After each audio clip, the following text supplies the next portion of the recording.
Fala galera, hoje é dia 16/6 de 2024, agora são 8h27, finalizou nesse momento a partida válida entre Vasco e Cruzeiro pela nona rodada do Campeonato Brasileiro. Se eu não me engano foi a nona rodada mesmo, empate em 0x0 lá em São Januário. E vamos tentar conversar um pouco sobre essa partida, se tem alguma coisa para conversar, porque foi um jogo bem ruim mesmo, né? Em primeiro lugar, cara, o que tá acontecendo com o Cruzeiro, né? Eu acho que esse jogo de futebol ele foi muito disfarçado, se a gente pode dizer assim, ou ofuscado, na realidade seria uma palavra melhor, pelos acontecimentos que tem rolado nos bastidores do Cruzeiro aí, né? Contratação de Dudu, vem Dudu, não vem Dudu, e aí ele desiste. Enfim, acredito que a maioria do torcedor cruzeirense estava muito mais preocupada com toda essa questão, tudo que vem envolvendo os bastidores da janela de transferência do clube, do que com propriamente dito a partida contra o Vasco no dia de hoje, né? A questão é que era uma partida muito importante para o Cruzeiro conseguir se encostar mais na parte de cima da tabela, né? Para pensar numa vaga de Libertadores, com um adversário que vive numa fase pior do que o Cruzeiro.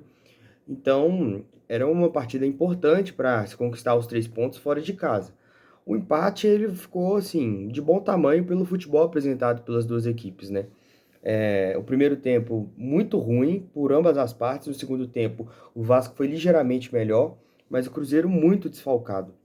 A gente teve aí a ausência, né, do Matheus Pereira, a gente teve a ausência do Barreal, e ao mesmo tempo, com pouquíssimos minutos, o Rafa Silva sai machucado, e é uma preocupação seríssima, porque nesse momento o Cruzeiro não tem centroavante no elenco. Então, assim, tudo isso foi culminando para que o jogo fosse um jogo que o empate fosse algo aceitável pela torcida do Cruzeiro. Pelo menos na minha opinião, eu aceitei esse empate de bom grado, né? A gente tem aqui, eu tô aqui com a escalação do time. O Cruzeiro foi com a mesma formação e algumas mudanças, e aí vamos tentar falar um pouco sobre os jogadores, né? Anderson, mais uma vez, muito seguro, desde que assumiu a meta do Cruzeiro, tem feito boas partidas. Quando é exigido, ele tá lá para corresponder. Um goleiro, assim, bem melhor do que o Rafael Cabral na sua passagem pelo Cruzeiro. E, infelizmente, né, vai ter que ir para o banco do Cássio, porque o Cássio é outro nível de goleiro, mas tem feito boas partidas e hoje fez boas defesas também importantes contra a equipe do Vasco. Williams, Eivaldo, João Marcelo, Marlon, para mim, muito bem a defesa do Cruzeiro. Eu acho que dos laterais faltou um pouco participação mais ofensiva. Eu senti tanto o William quanto o Marlon muito, assim, perdido, sabe? No sentido de não subir muito, quando subiu, os cruzamentos ruins, enfim.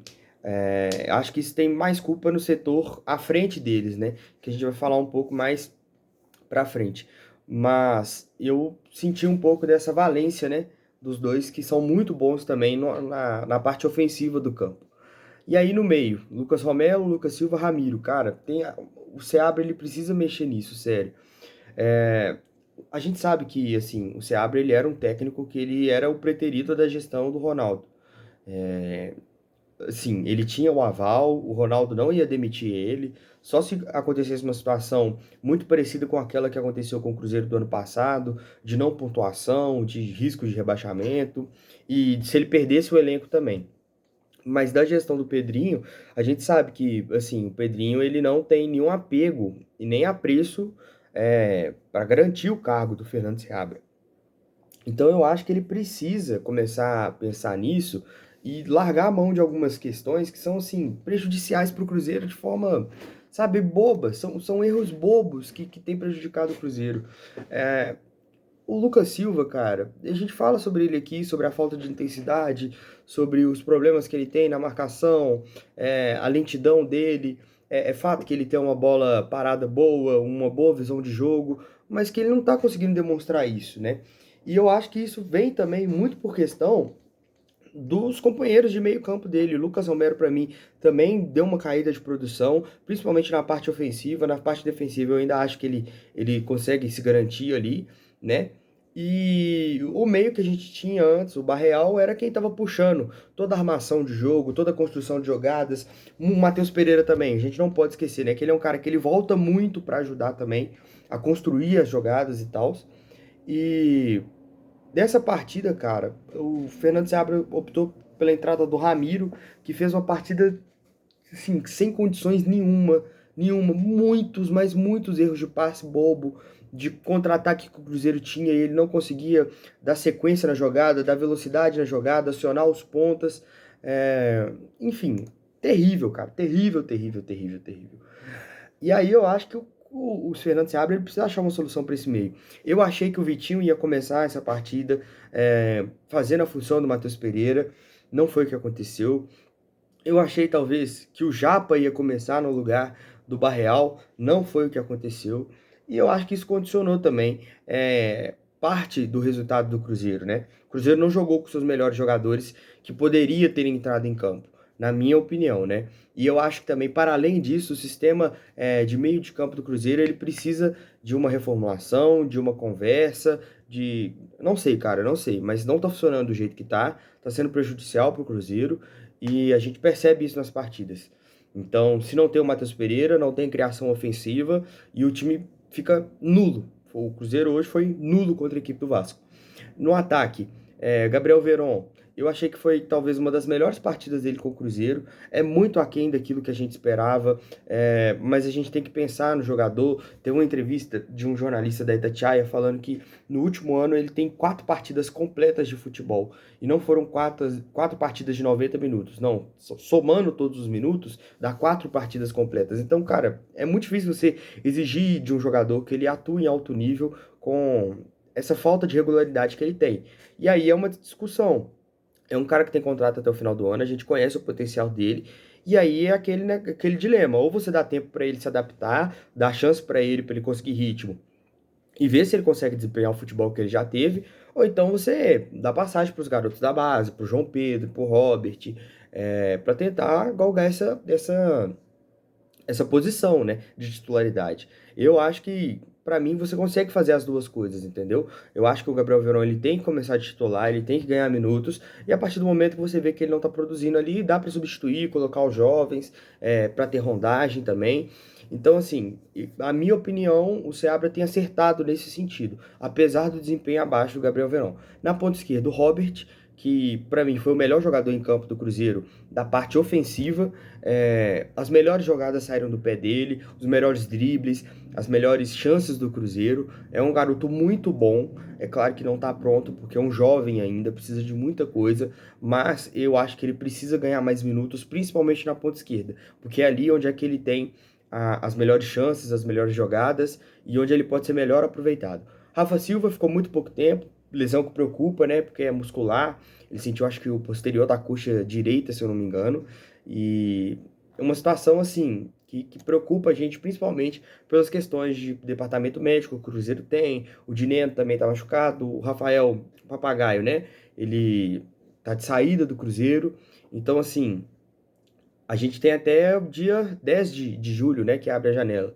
Que aí chega os reforços do Cruzeiro, chega Caio Jorge, chega o Lautaro. Até esse momento, o Cruzeiro precisa de decidir essa situação, né? Como que vai jogar sem o centroavante?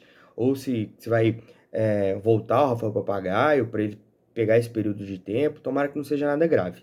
Mas enfim, como eu falei, né? Aos 46 teve a substituição do Rafa Silva, que saiu machucado, para a entrada do Arthur Viana, menino da base, não demonstrou muito. Eu acho que ele estava numa fogueira. Não sei se ele é o camisa 9, o centroavante que o Cruzeiro precisava nesse momento, que é um cara que segura mais a bola, que faz melhor o pivô, né? Nem a característica do Rafa Silva, mas que ele tentou essa partida e ajudou muito o Cruzeiro a sair um pouco da pressão do Vasco, que marcou muito em cima. Aí, aos 56, sai o Verón para a entrada do João Pedro, que para mim não fez uma boa partida, também não conseguiu colocar velocidade no jogo, prosseguir com as jogadas. Enfim, a partida foi ruim, né, galera?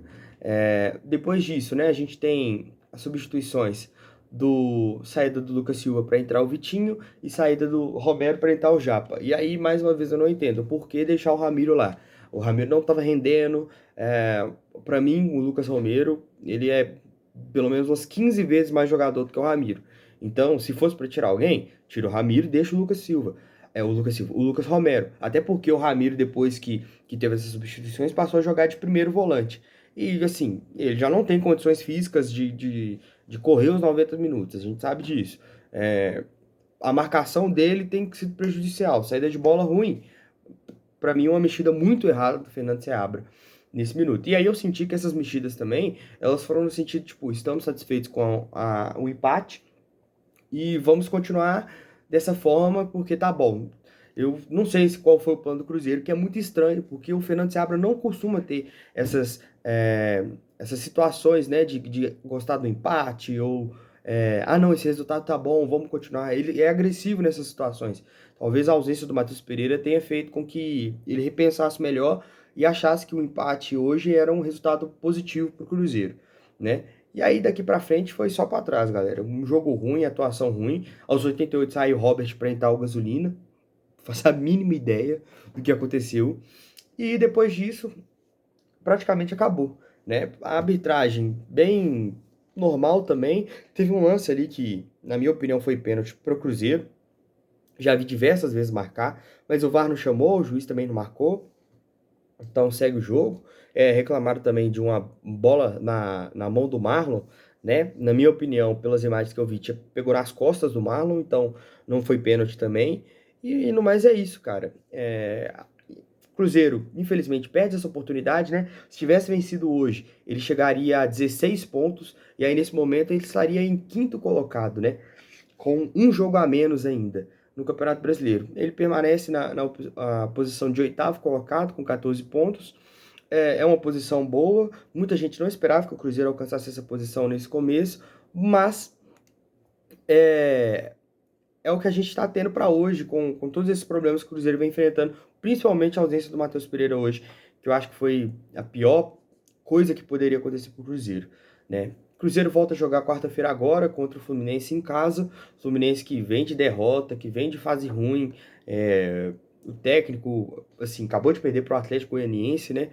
O técnico na corda bamba ali, na balança. Então, mais um jogo para a gente pontuar, mais um jogo para a gente conseguir conquistar os 3 pontos. E eu acredito que o retorno do Matheus Pereira vai ajudar o Cruzeiro a desempenhar um futebol melhor. Fica a preocupação para quem vai ser o camisa 9 do Cruzeiro, né? Porque a gente está com um problema seríssimo nesse setor.